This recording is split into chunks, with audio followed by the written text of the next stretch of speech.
Salam sejahtera bagi kita semua. Perkenalkan, saya Ai Astuti. Saya adalah dosen di program studi akuntansi Fakultas Ekonomi dan Bisnis Universitas Anglang Buana dengan NIDN 0407099001. Pada kesempatan kali ini, saya akan mempresentasikan salah satu RPS yang merupakan rancangan pembelajaran semester untuk mata kuliah yang saya ampu, yaitu Akuntansi Keuangan Lanjutan 2, dalam rangka unjuk kerja Tridharma Perguruan Tinggi di bidang pengajaran. Deskripsi mata kuliah ini didasarkan pada 3 aspek utama, yaitu yang dikenal dengan DIA, Delivery, Interaction, dan Assessment. Adapun deskripsi mata kuliah Akuntansi Keuangan Lanjutan 2 merupakan rumpun mata kuliah program studi akuntansi dan wajib diambil oleh mahasiswa semester 6 program studi akuntansi. Mata kuliah ini berbobot 3 SKS dan akan membahas berbagai topik, termasuk mata kuliah keahlian yang menitik beratkan pada akuntansi perusahaan multinasional dan persekutuan, menyusun laporan keuangan interim, persekutuan, likuidasi, dan reorganisasi. Mata kuliah ini bertujuan untuk memberikan pemahaman mendalam dan keterampilan praktis kepada mahasiswa dalam beberapa area spesifik akuntansi yang lebih kompleks.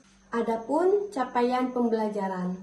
Capaian pembelajaran pada mata kuliah Akuntansi Keuangan Lanjutan 2 ada beberapa komponen yang diturunkan dari profil lulusan program studi, yaitu yang pertama, menunjukkan sikap bertanggung jawab atas pekerjaan di bidang keahliannya secara mandiri.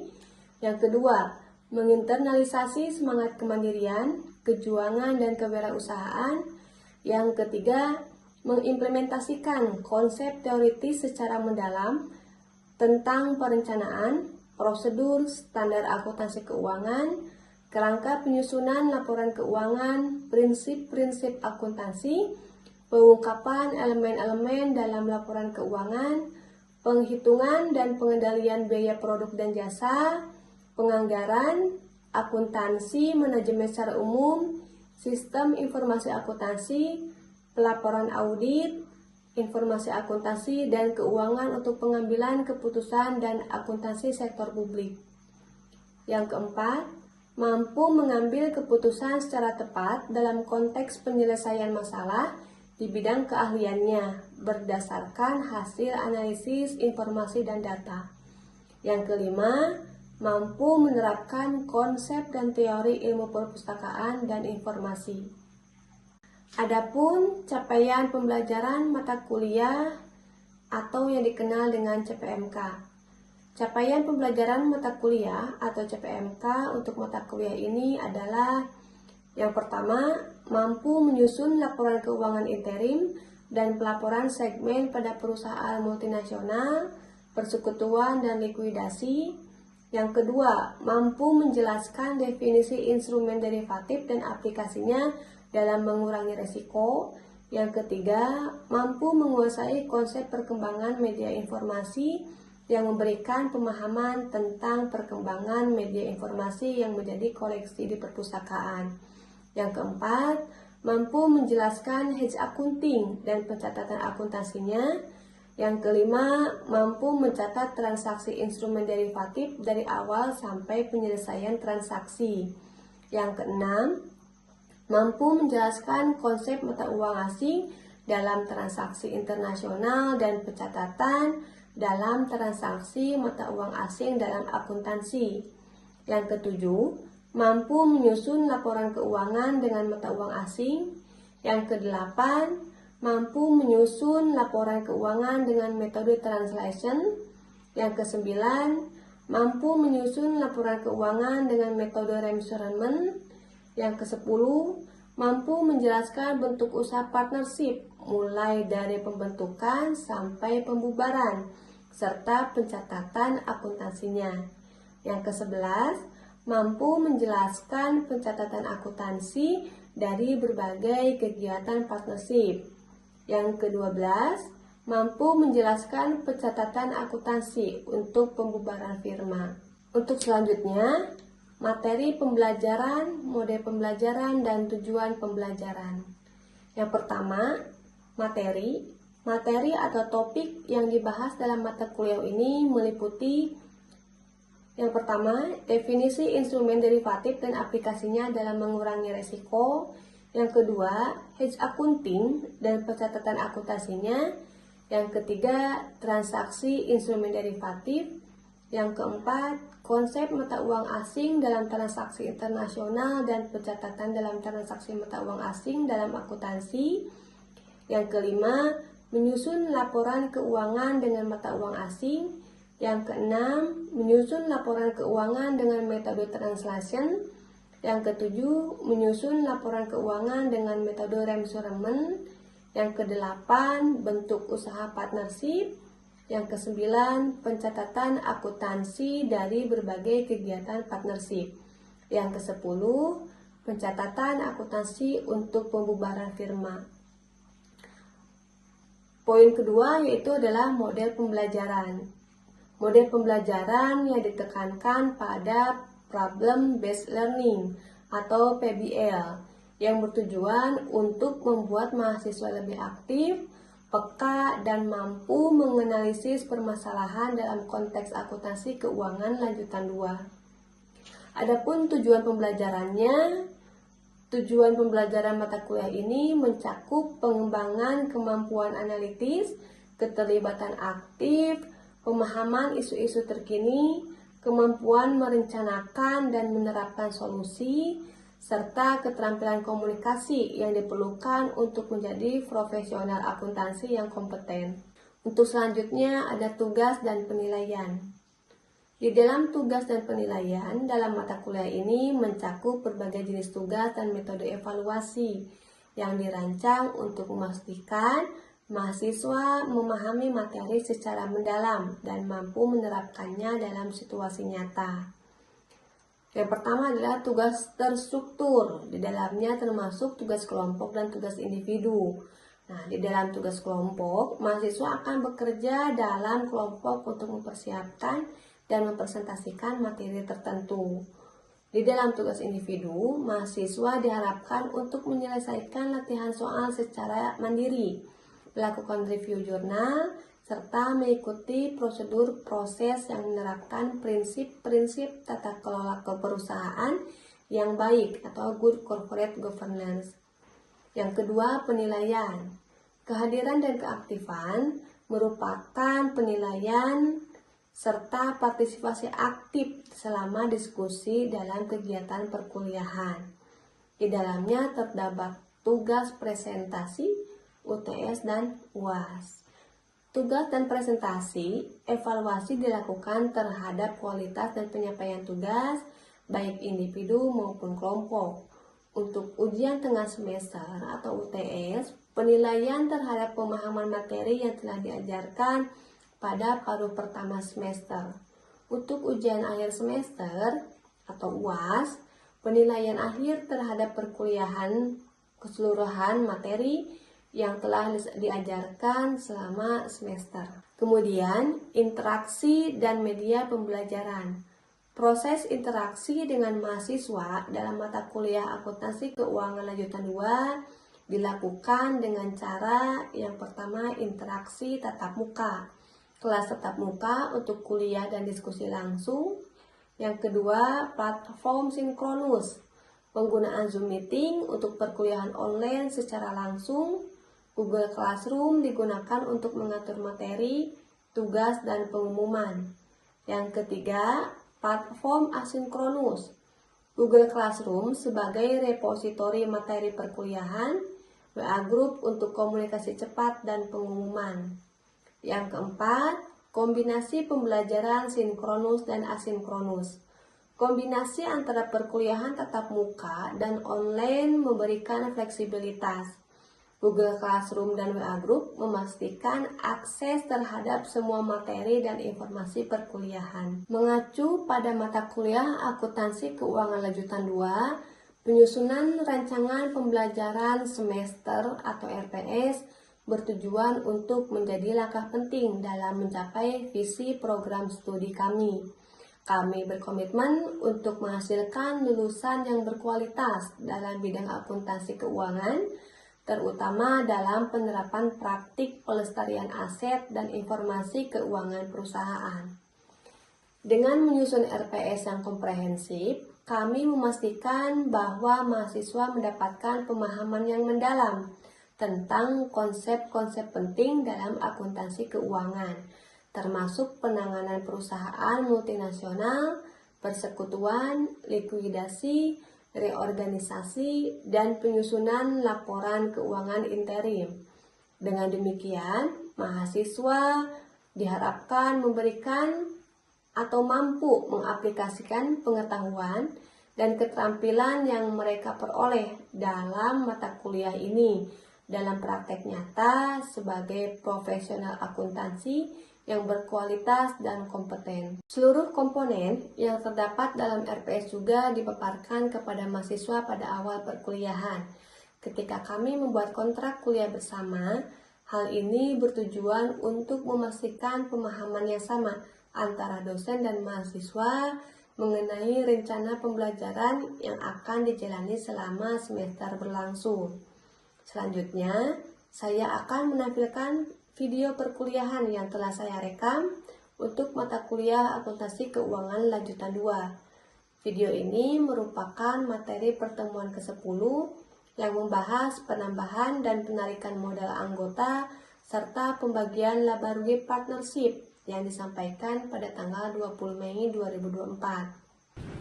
Bismillahirrahmanirrahim. Assalamualaikum warahmatullahi wabarakatuh.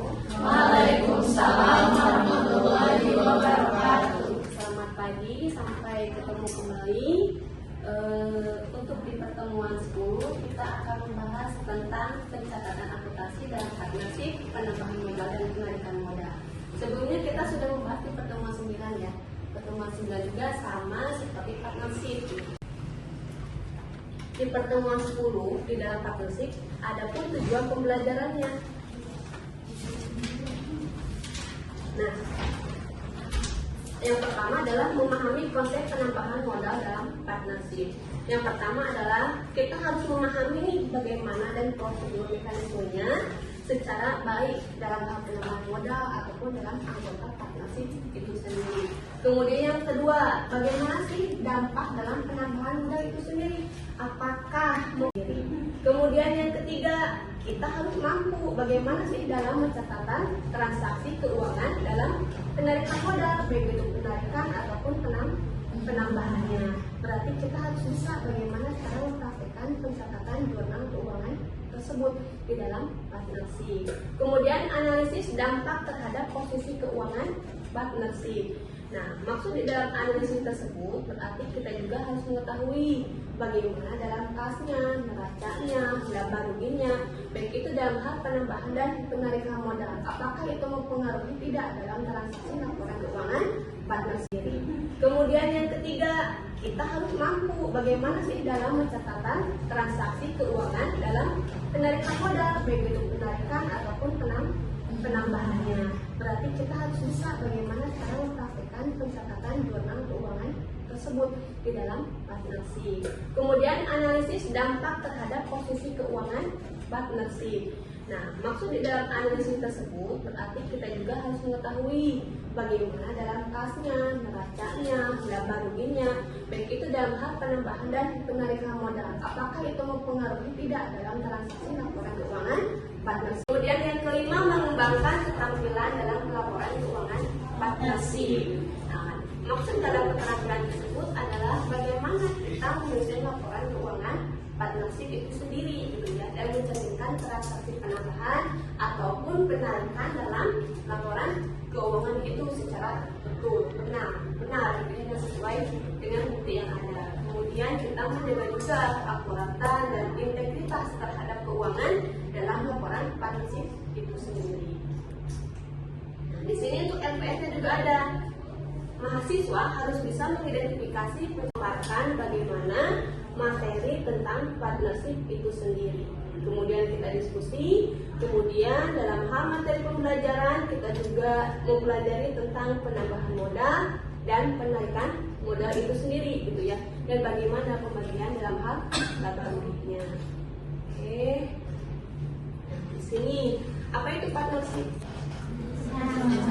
Kerjasama, berarti gabungan dua atau lebih satu perusahaan dalam hal apa? Dalam hal membangun sebuah perusahaan dan mempunyai tujuan yang sama. Oke. Nah, kita berarti di sini ada penambahan modal itu sendiri. Nah, berarti di dalam penambahan modal semua anggota partnership harus menyumbangkan semua modalnya, gitu ya, dan mengelola modal tersebut, gitu ya, secara akurat. Berarti di dalam partnership itu sendiri, si perusahaan punya modal harus modal yang baik, gitu ya, jangan modal yang sembarangan. Berarti dalam partnership juga si perusahaan harus mempunyai legalitas. Si modalnya berarti baik itu dalam uang tunai, aset ataupun jasa. Biasanya itu bentuk saham bisa juga ya, obligasi dan lain-lain gitu ya. Kemudian dokumentasi. Nah, dokumentasi juga harus bisa membuat skema modal ataupun kontrak ataupun perjanjian tambahan gitu ya, dan bukti pembayaran dan penyerahan aset itu sendiri. Kemudian pencatatan akuntansi, berarti pencatatan akuntansi pertama kas dan aset. Berarti di dalam kas dan aset tersebut kita bisa menambah gitu ya, di dalam aset itu bertambah agar sesuai dengan kriteria perusahaan untuk mencapai tujuan tersebut gitu ya. Berarti ada penambahan nilai kontribusinya. Kemudian ekuitas sendiri, nah si ekuitas juga bisa menambahkan modal secara lebih besar atau meningkat gitu ya. Bagaimana sih kira-kira cerminan ekuitas tersebut untuk peningkatan kepemilikan anggota dalam partnership? Dan sebelum itu juga kita harus mengerti bagaimana sih proses penarikan modal oleh anggota. Nah, nanti kita mempunyai soal gitu ya.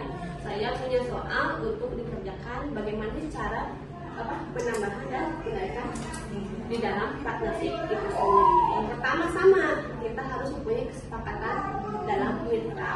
Yang kedua, bagaimana persetujuan dalam penarikan modal tersebut. Nah, kemudian di sini ada prosedur penarikannya.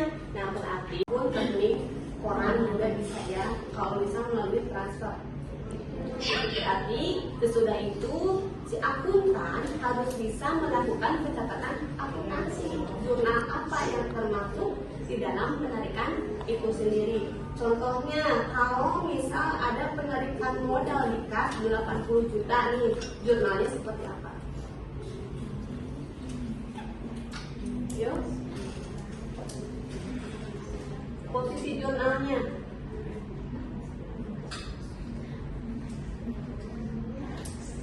Penarikan modal di kas sebesar 50 juta. Berarti jurnalnya modal pada kas. Berarti modal di debit berapa? 50 juta. Berarti kalau di kasnya posisinya di kredit sebesar 50 juta. Oke, itu contohnya. Nah, kemudian di sini mengidentifikasi dampak penarikan modal terhadap keuangan partnership. Berarti dampak terhadap neracanya seperti apa? Apakah dalam melakukan penarikan di aset gitu ya, ataupun nilai aset partnership apakah berkurang atau tidak? Berarti kan kalau misalnya penarikan selalu ada penambahan selanjutnya gitu ya. Kalau misalnya si satu pendirian partnership, tapi kalau misalnya pendirian dan memasukkan ataupun menyumbangkan uang ke perusahaan, berarti kasnya bertambah atau berkurang? Bertambah, ya kan memasukkan ya ke kas, gitu ya, ke perusahaannya. Berarti dimasukkannya modalnya tersebut dari modal A dan modal B. Kan menyumbangkan, ya, berarti masuk ke perusahaan. Nah, kemudian ini pembelian perlengkapan. Nah, kalau misalnya pembelian perlengkapan, otomatis itu mengambil dana dari si perusahaan, dari kas. Berarti kasnya bertambah berkurang. Oke, berarti untuk perlengkapan posisi keuangan jurnalnya 10.000 di debit, berarti kas atau bank posisi kredit 10.000 di debit. gitu ya. Nah, kalau misal penjualan barang juga nih, penjualan barang apakah itu mengambil modal dari perusahaan atau mengeluarkan? Mengeluarkan, otomatis dapat keuntungan. Berarti maksudnya ke ikutan usaha gitu ya. 15.000 berarti pendapatan penjualan masuk atau keluar? Masuk gitu ya ke perusahaan. Sebesar 15.000 posisi di kredit. Paham ya? Nah, berarti di sini ada pembayaran utang. Kalau misal pembayaran utang kepada si pemasok, pembayaran utang apakah mengeluarkan atau memasukkan dana? Mengeluarkan. Berarti utang usaha ya. Utang usaha posisi di debit. Kalau kas berarti kan pengurangan. Berarti posisi di kredit. Pembagian laba bersih. Pembagian laba bersih perusahaan sebesar 8.000. Pembagian laba dilakukan berdasarkan kesepakatan kemitraan di mana A mendapat 40% dan B mendapat 60%. Nah, pendekatannya seperti ini. Berarti kalau misal pembagian laba berkurang atau bertambah dari kas perusahaan, berkurang karena memberi, ya, memberi ke si modal A dan B. Nah, kemudian di sini ada analisis dampak keuangannya. Berarti merupakan analisis terhadap penambahan modal. Sama yang tadi sudah dijelaskan, berarti ya bisa lepas menurun, berarti bisa mengurangi likuiditas ataupun kemampuan dalam membayar kewajiban jangka pendek. Kalau jangka pendek berapa bulan? Kurang dari 1 tahun. Ya, nanti kalau misalnya untuk ekuitas berarti si penarikan modal juga si anggota menurun. Itu tercermin di dalam setiap akun-akun anggota tersebut. Kemudian di sini juga dengan sama seperti tadi kita harus mengerti laporan induk, konsentrasi dan akurat. Punya soal kita bahas barang-barang dulu. Kita diskusikan, kemudian nanti kita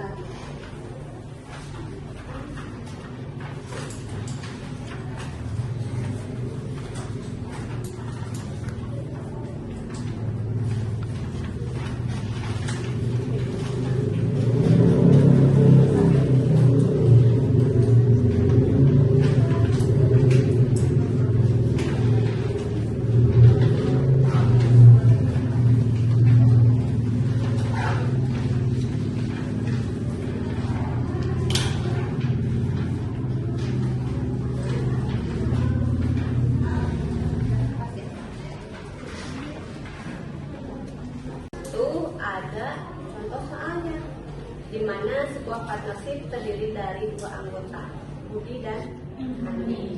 Pada tahun 2024, berikut adalah perubahan modal yang terjadi. Pada tanggal 1 Januari 2024, modal awal Budi adalah 100 juta rupiah dan Andi 150 juta rupiah. Pada tanggal 1 Februari 2024, Budi menambah modal sebesar 50 kan? Siapa dulu? Modalnya ya? Modal si Budi dan Andi. Berarti yang pertama kita adalah apa? Tentukan modal Budi dan Andi. Oke. Kita lihat yang pertama. Yang pertama adalah Budi. Budi aja di bulan apa aja? Januari. Ya, berarti caranya di sini 1 Januari. Berapa yang Budi? 1 juta. 1 Januari 2024. 1 juta.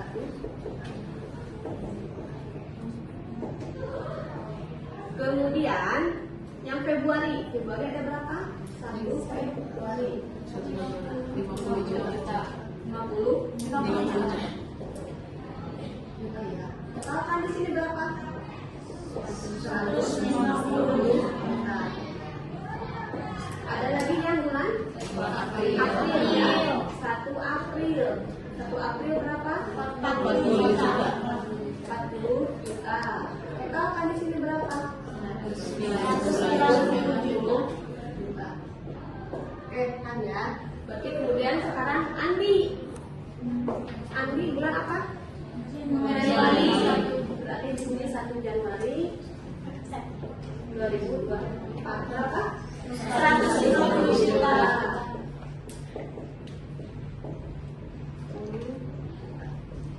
Kemudian ada lagi yang Maret, ya? 1 Maret. Berapa sih Maret? 20 juta. 20 juta ya. 20 juta. Kan itu Budi itu melakukan apa, penarikan atau penambahan? Penarikan. Ditambah dikurang. Kurang. Berarti berapa? 130. Kemudian berapa lagi? 1 Juni 2024 berapa? 15 juta. 15 juta ya. 15 juta. Berarti di sini berapa? 115. Oke. Nah, sesudah itu berarti kita harus hitung ya. Kan di situ ada Januari, Februari, Maret, April, Juni, dan di dalam 1 tahun. Yang berarti kita harus hitung harinya di Budi dulu. Nah, berarti di dalam Budi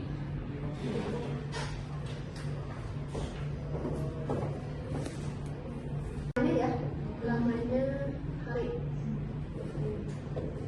Berarti yang pertama adalah di dulu. Yang Budi di situ 1 Januari sampai 31 Januari berapa hari? 31 ya. Berarti Budi yang berapa? 100 juta. 100 juta. Berarti di sini 1 Jan sampai 31 Januari. Berapa hari? 31 hari. Kemudian ada yang berapa lagi? 150 ya. Yang Budi. Budi 50 juta. yang tadi yang ini yang udah dihitung awal berarti 150 juta. Yang 150 juta itu berarti di bulan Februari. Di situ kan ada rentang waktu ke April, berarti Februari sampai Maret ya. Berarti di sini 1 Februari sampai berapa? 31 ya. 31 betul ya. 31 Maret. Februari itu 28 hari. Tambah 31 berapa? 29 hari. Ada satu lagi yang mana? Si Budi itu April ya, yang 120 juta. Berarti di sini 1 April sampai setahun sampai Desember, sampai 31 Desember. Berapa hari? Ini 150 juta. Berarti Andi itu sampai Februari ya. 1 Januari sampai 28 Februari. Berapa hari? 59 ya? 59 hari. Kemudian yang ini masukkan 130 juta. 130 juta di situ berapa? Sampai ada rentang waktu itu Maret ke Juni. Berarti Maret, April, Mei gitu. 1 Maret sampai 31 Mei berapa? 31 berarti 92 ya. 92 hari. Oke. Kita lanjut lagi berarti yang 115 juta. Nih 115 juta. Berarti yang 115 juta di sini 214 hari. Nah, ketika menentukan hari, berarti kita hitung modal masing-masing dikalikan sama hari. Gitu. Berarti tinggal masukin bunyi dulu. Bunyi total modalnya sama dengan, berarti di sini berapa?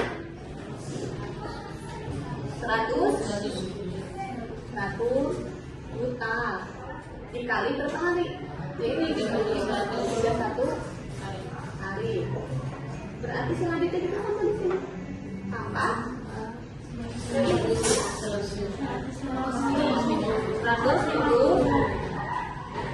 juta dikali berapa hari? 59 kali. Ditambah lagi ini berapa? 190 juta dikali 275 tinggal nanti totalkan berapa sini. Kemudian lanjut lagi ya, Andi itu sama ini berapa?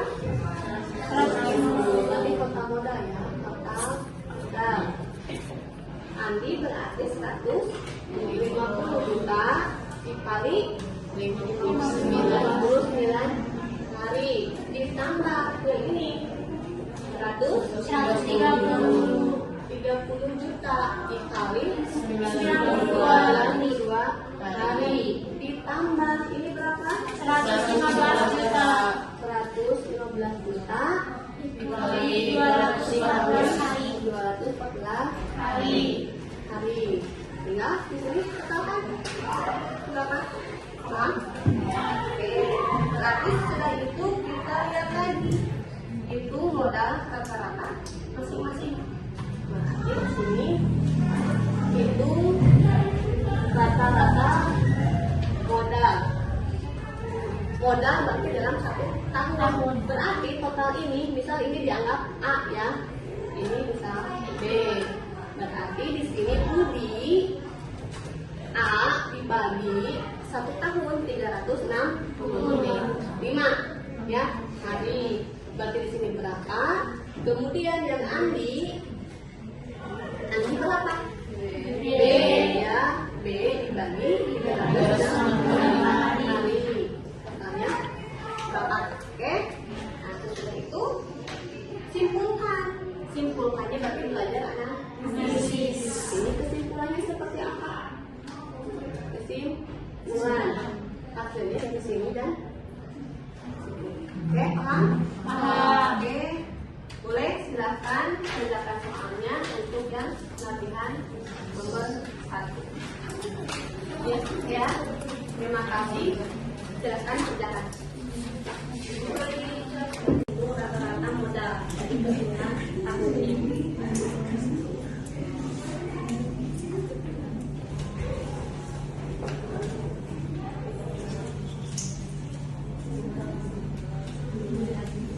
Absen sudah ada teh?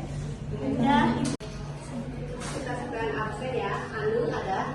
Oke, Adelia, Divya, oke, Rahma, oke, Anissa, Siva, oke, Najwa, Fani, Alia, Hana, Tadira, oke, Rostina, oke, Trivena, oke, Rani, oke, Paulina, Hermin, oke, berarti yang saya datang siapa? Oh, Rani sudah ya? Oke. Tapi di sini belum terletak.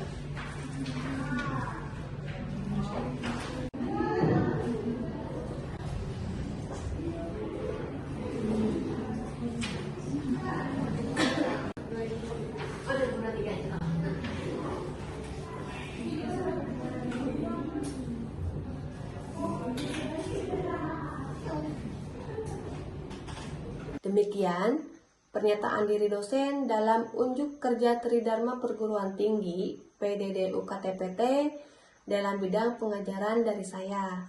Semoga setiap langkah yang diambil menjadi kontribusi yang berarti bagi pengembangan ilmu dan pembentukan karakter mahasiswa. Terima kasih atas perhatian dan kesempatan yang diberikan. Wabillahi taufiq wal hidayah. Wassalamualaikum warahmatullahi wabarakatuh.